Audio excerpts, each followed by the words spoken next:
এই শাপলা হত্যাকাণ্ডে এবং বিভিন্ন সময় গর্বিত শহীদদের সম্মানিত পরিবারের সদস্যবৃন্দ, আমরা আল্লাহ তাআলার কাছে শুকরিয়া আদায় করছি মুসলিম উম্মার একটি অংশ হিসেবে দ্বীনের জন্য যারা শাহাদাতের পেয়ালা পান করেছেন, মুসলিম উম্মার ঐক্য, জাতিসত্তা, আমাদের এই প্রিয় জন্মভূমি বাংলাদেশের অখণ্ডতা রক্ষার প্রয়োজনে যারা 13 সালের 5ই মে শাপলা চত্বরে একটা মৃত্যু ভয়হীন অকুত ভয় আন্দোলনে রাজপথে যারা নেমে এসেছিলেন, তাদের একটি রাষ্ট্রীয় স্বীকৃতি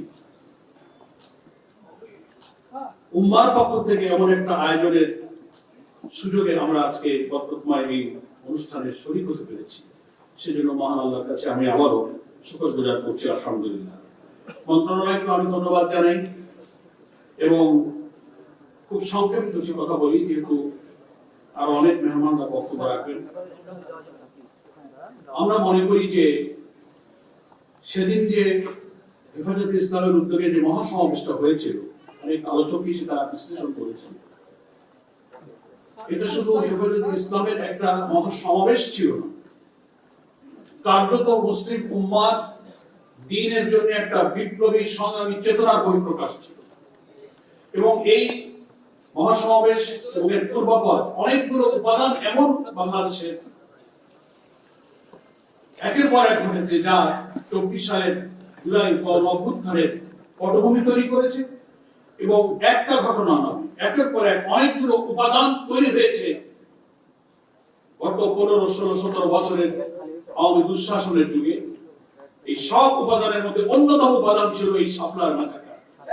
এবং এগুলোই হচ্ছে 24শে জুলাইয়ের যে আউটবাস্ট, যে গণবিস্ফোরণ, অর্থনৈতিক শোষণ, নিপীড়ন, আলেম ওলামার উপরে নির্যাতন, দ্বীন এবং ইসলাম বিরোধী শক্তিকে রাষ্ট্রীয় মদদ দিয়ে ভিন্ন মতের উপরে নিষ্ঠুর যে নির্যাতন চালানো হয়েছিল, লুটপাট, দুর্নীতি, সবকিছু মিলে একটা আউটবাস্ট যে হয়েছে, সেটি ছিল 24-এর গণঅভ্যুত্থান। আজকে এই অনুষ্ঠানে যিনি আয়োজন করেছেন, এই সরকারের মাননীয় উপদেষ্টা, তিনি সেই 24-এর গণঅভ্যুত্থানের একজন বিপ্লবী সৈনিক। বিশেষভাবে আমি তাকে ধন্যবাদ জানাই।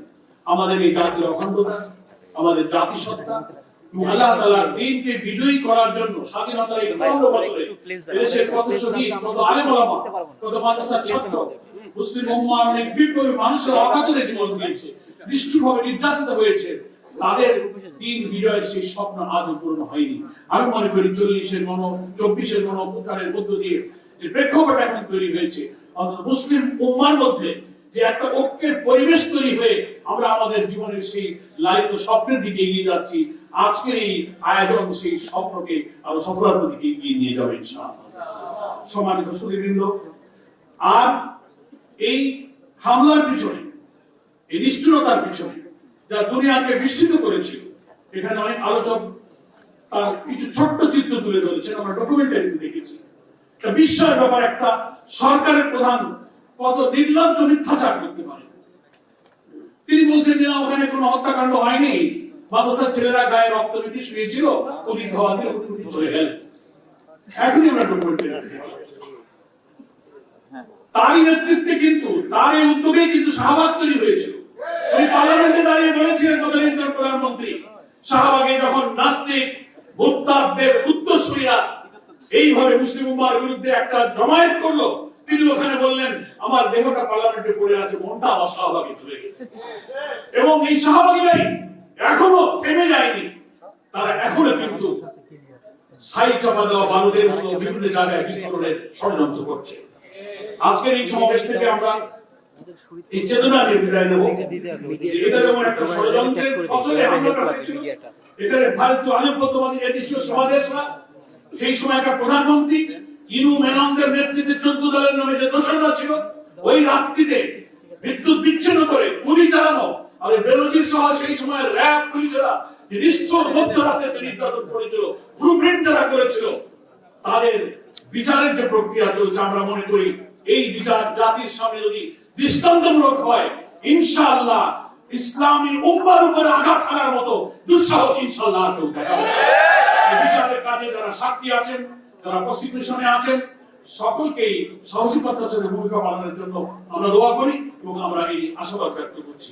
পরিশেষে এই কথাটা বলে আমার বক্তব্য শেষ করতে চাই যে আমাদের জাতির সামনে একটা মহা সুযোগ। আমি জানি না, বয়সে আমি ক্ষুব্ধ হতে পারি, কিন্তু আমি যতটুকু দিন আর এদেশের রাজনীতির ছোট্ট বিশ্লেষণ মানুষের কাছে শুনেছি আর বুঝেছি, স্বাধীনতার 54 বছর পরে এবার আমাদের মাঝে মুসলিম উম্মার ভুল ভ্রান্তি, নিজেদের চিন্তা অনৈক্য বিভেদ দূর করে জাতির সামনে আল্লাহ তাআলার দ্বীনের যে স্বপ্ন পূরণের যে মহা সুযোগ এসেছে, আমরা যদি এবার ব্যর্থ হয়ে যাই, জাতির সামনে আল্লাহ না করুক একটা কঠিন পরীক্ষায় আমরা হয়তো নিপতিত হতে পারি।